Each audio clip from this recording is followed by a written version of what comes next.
Assalamualaikum warahmatullahi wabarakatuh. Bismillah, alhamdulillah, wassalatu wassalamu ala rasulillah wa ala alihi washabihi wa mawala amma ba'du. Anak-anak sekalian kelas 6 yang sedang belajar di rumah, selamat bertemu kembali di pelajaran pendidikan agama Islam. Pada pertemuan kali ini kita akan membahas tentang kandungan Quran surat Al-Maidah ayat 2 dan ayat 3 dan Quran surat Al-Hujurat ayat 12 dan ayat 13. Sebelum kita mulai pelajaran kita hari ini, marilah kita awali dengan membaca doa belajar.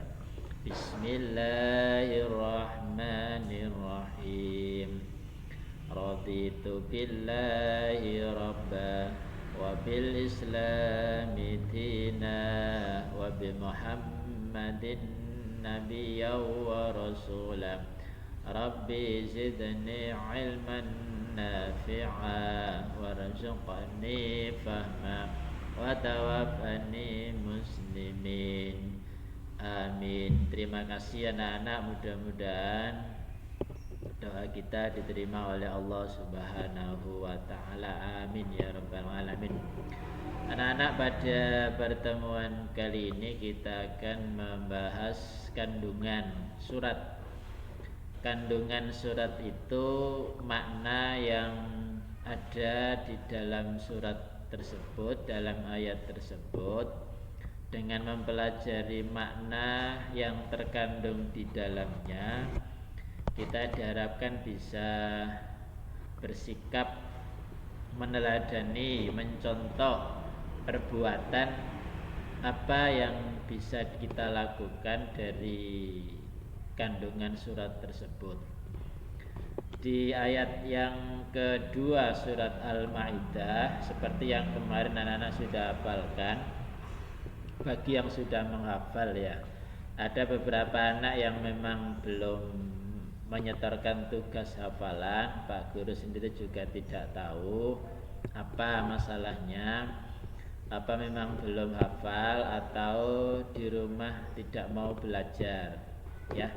Ini peringatan untuk anak-anak semua. Jadi belajar di rumah bukan berarti bermalas-malasan. Belajar di rumah itu hanya pindah tempat saja. Kalau biasanya belajar di sekolah, sekarang belajarnya di rumah. Ingat anak-anak, belajar itu dimanapun bisa.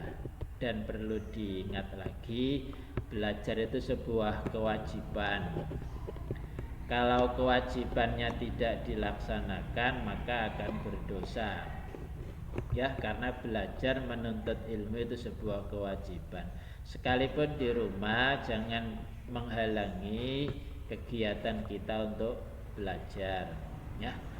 Anak-anak, di surat Al-Maidah ayat 2 yang kemarin sudah disampaikan Pak Guru, ayatnya berbunyi wa ta'awanu 'alal birri wat taqwa wa la ta'awanu 'alal itsmi wal 'udwan wattaqullah innallaha syadidul 'iqab. Itu ayatnya berbunyi seperti itu. Jika kita melihat artinya di ayat tersebut, bisa kita ambil sebuah pelajaran. Yang pertama, anak-anak, kita dianjurkan untuk saling tolong menolong ya, saling tolong menolong. Tolong menolong itu berarti kan kita menolong seseorang ya, kita melakukan kegiatan menolong seseorang. Nah, apa yang ditolong? Ini pelajaran yang kedua yang bisa kita ambil. Tolong menolongnya harus dipilah-pilah. Tolong menolong yang diperbolehkan dalam ayat ini adalah tolong menolong dalam hal kebaikan dan dalam hal takwa. Alal birri wat taqwa, tolong menolongnya dalam hal kebaikan dan takwa. Kebaikan itu banyak, anak-anak tentu bisa tahu sendiri. Seperti yang contoh di gambar itu, anak-anak menolong seorang kakek-kakek yang menyeberang jalan. Itu adalah sebuah kebaikan, ya. Jadi tolong menolong dalam kebaikan dan takwa. Yang dalam hal takwa anak-anak, tolong menolong yang dianjurkan adalah yang dalam rangka mendekatkan diri kepada Allah Subhanahu wa ta'ala, tidak bertentangan dengan perintah Allah. Tuh.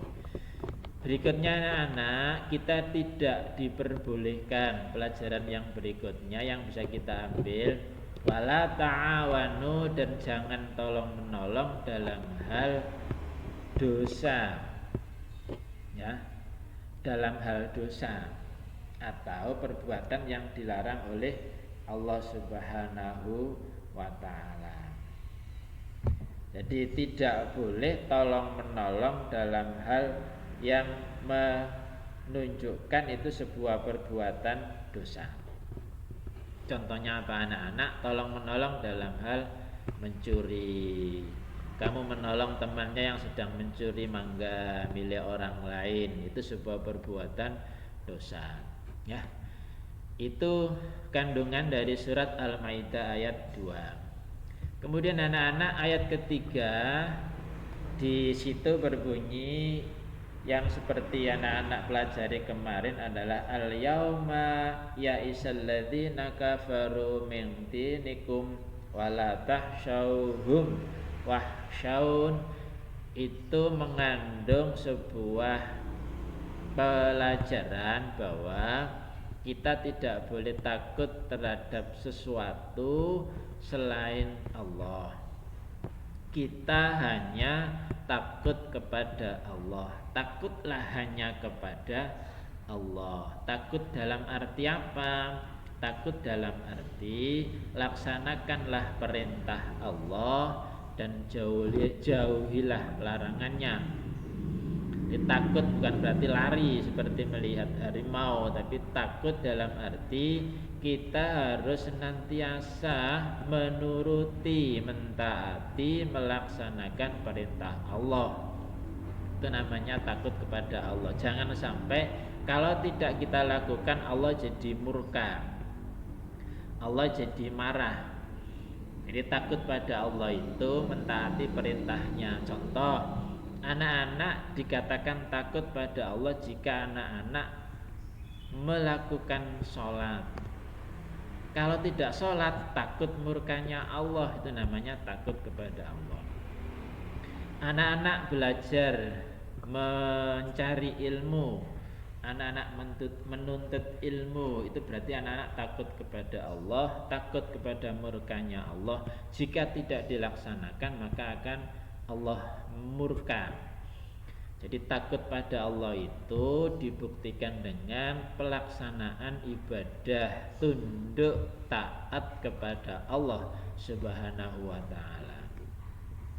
Yang dilakukan anak-anak hari-hari ini belajar di rumah. Jika anak-anak lakukan dengan betul, itu tandanya anak-anak takut kepada Allah. Jika anak-anak bermalas-malasan main-main di rumah, artinya anak-anak sama saja dengan menentang keputusan Allah. Anak-anak disuruh belajar, diwajibkan belajar, tidak mau, berarti anak-anak menentang perintah Allah. Jangan beralasan lain-lain, karena kewajiban itu bagaimanapun keadaannya, kondisinya harus tetap dilaksanakan. Ada alasan, Pak, belajar kok di rumah tidak enak. Kalau berbicara tentang enak tidak enak, maka itu namanya memikirkan diri sendiri.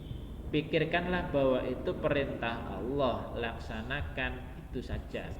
Jika tidak, berarti anak-anak artinya menentang perintah Allah, dan itu mengakibatkan Allah murka. Kita tidak ingin, kita takut terhadap murkanya Allah Subhanahu wa taala. Kemudian anak-anak, kita lanjutkan di ayat di surat Al-Hujurat ayat 12. Seperti yang anak-anak kemarin pelajari, di samping Al-Maidah juga ada ayat surat Al-Hujurat ayat 12 dan ayat 13. Di ayat yang ke-12 itu ada sebuah pelajaran. Ayatnya berbunyi, ya ayyuhalladzina amanujtanibu katsiran minadh-dhon. Anak-anak dilarang dalam ayat ini berprasangka buruk. Prasangka itu apa? Prasangka itu menyangka temannya bahwa temannya telah berbuat jelek. Prasangka itu menyangka temannya, orang lain itu berbuat jelek. Contohnya, anak-anak menyangka temannya, oh temanku itu kira-kira kayaknya dia itu seorang pencuri, atau temannya itu sepertinya dia yang mencuri mangga temannya, gitu kan. Jadi prasangka itu mengira-ngira bahwa temannya telah berbuat jelek, itu tidak boleh. Apalagi kalau itu dibicarakan dengan orang lain, artinya menggunjing. Menggunjing itu ngerasani bahasa Jawanya, ya. Menggunjing itu membicarakan jelek terhadap perbuatan orang lain. Itu digambar itu, dua orang sedang membicarakan temannya yang lain tentang kejelekannya. Itu tidak boleh anak-anak.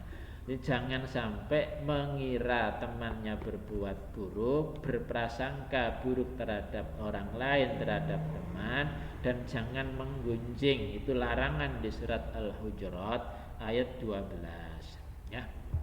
Berikutnya di ayat yang ke-13 masih surat Al-Hujurat. Di sana terdapat pelajaran bahwa orang yang paling mulia di sisi Allah adalah karena takwanya.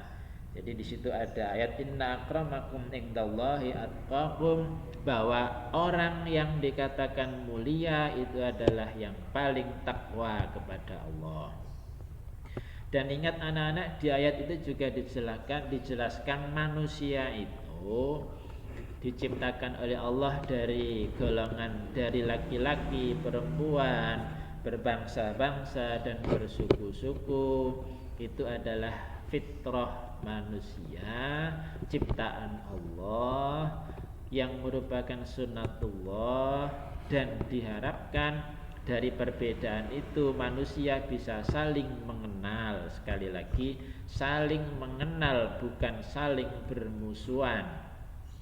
Ya, jadi perbedaan manusia itu diharapkan manusia saling mengenal antara yang satu dengan yang lainnya, bukan saling bermusuhan. Kita sering melihat anak-anak di televisi bahwa Indonesia ini aja terdiri dari banyak suku bangsa. Ada yang berkulit hitam, ada yang berkulit putih, ada yang berambut keriting, ada yang lurus, ada yang cantik, ada yang jelek, ada laki-laki, ada perempuan. Semua itu adalah ciptaan Allah. Kita tidak boleh menghina, tetapi justru kita harus saling mengenal, memuliakan, menghormati satu dengan yang lain. Itulah perintah Allah. Kita tidak berhak menyalahkan, menjelekkan seseorang, karena sebenarnya jeleknya seseorang, kondisi tubuh seseorang, bentuk rupa seseorang itu ciptaan Allah. Kita tidak ikut membuat, maka kita tidak berhak untuk menghina. Jadi sekali lagi, kita tetap harus saling menghormati satu sama lain. Dengan mengenal, menghormati, maka kita menjadi seorang hamba Allah yang baik. Anak-anak, itu pelajaran yang bisa kita ambil dari 4 ayat ini. Ayat 2-3 dari surat Al-Maidah, kemudian ayat 12 dan 13 dari surat Al-Hujurat. Mudah-mudahan anak kita bisa mengambil hikmah, mengambil pelajaran dan bisa melaksanakan apa yang ada di surat ini. Terima kasih, dan sekali lagi anak-anak di rumah tetap semangat ya.